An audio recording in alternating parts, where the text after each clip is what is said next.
Well, here we are back in the boat, I'm just making an esky for the back of it and some seat boxes in there. You can see I infilled that section when I redid the gunnels over there. I'm going to do the same on the other side. There's gun racks in behind there to slide spear guns in, and obviously I'm just about to do a lot of sanding right about here. Taking the seat bases out and the seats out, but just got to get into it with the grinder and the sanders. This is what I started. I thought I'd just try this stuff from Bunnings. I'd put in an order with fibre finish in town, so I was just waiting on it, so I thought I'll see how it goes with the $12 sheets from Bunnings. And they carved upright, sanded good and everything, and I thought, oh, they might be okay to make the seat boxes and that out of instead of the Esky foam. A bit cheaper at $12, but turns out they felt the same, they looked very similar, but the glass just ate them. Obviously they weren't compatible with the poly resin, but you know, it was worth a try. You can see here the difference in them. It's a little bit firmer, but if anyone's thinking about trying it, save you $12. You can see there, well, it's just eating straight into it, but you know, it was worth a go. You don't know if you don't try it, do you? Here's the Esky I started. It's the back seat of the boat, 40mm Esky foam. It's pretty big. I would have just bought an Esky, but nothing would fit, so it's 1500 by 400 sort of thing. I wanted a white one, so it would have the seat on the back when I get a cushion made. This is just the seat boxes, the same process for both of the things that I did.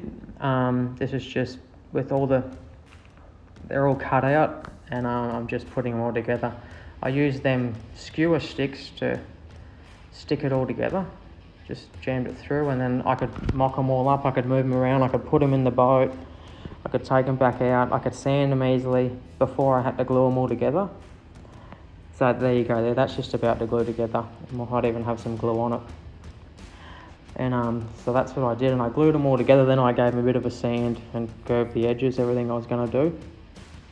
Just made things a lot easier with those little sticks. I'd cut them in half if I did it again, because they're really annoying when they're long. There you go, there's the cover seal in there. I just cover sealed everything because I had heaps of resin in it. I like it, it works really good, the cover seal. So I did that, and that's the Esky there, all glued up, ready to go. There's the seat boxes in, just mocking them up, trimming them off, getting them ready. You can see I curve the edges and that sort of thing, make them a bit more aesthetic, I suppose. That's I cover sealed all the insides as well of everything, just to give a bit of a curved edge. That's a bit of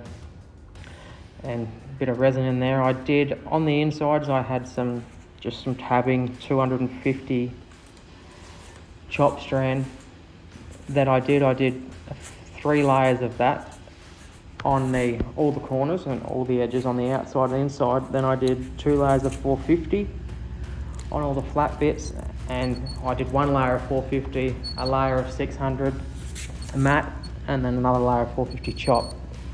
So, and then you'll see a little bit later, I put a bit more on the lid after I cut them out, just for another 2 layers of 450 and like a stringer of 600, I suppose, just straight across the top, just to give it a bit of strength. It's got heaps. They don't seem to be moving under the seat so far, but time will tell, I suppose. But that's them there, dried up. Just before that was just getting the air out of them all. You know, that's them dry. Just cut out the tops of them, how I'm going to have them. They're going to lift forward in the boat, and one's going to have an angle in it, and the other one's going to have a battery in that. They didn't have to be insulated, but I thought, why not insulate them?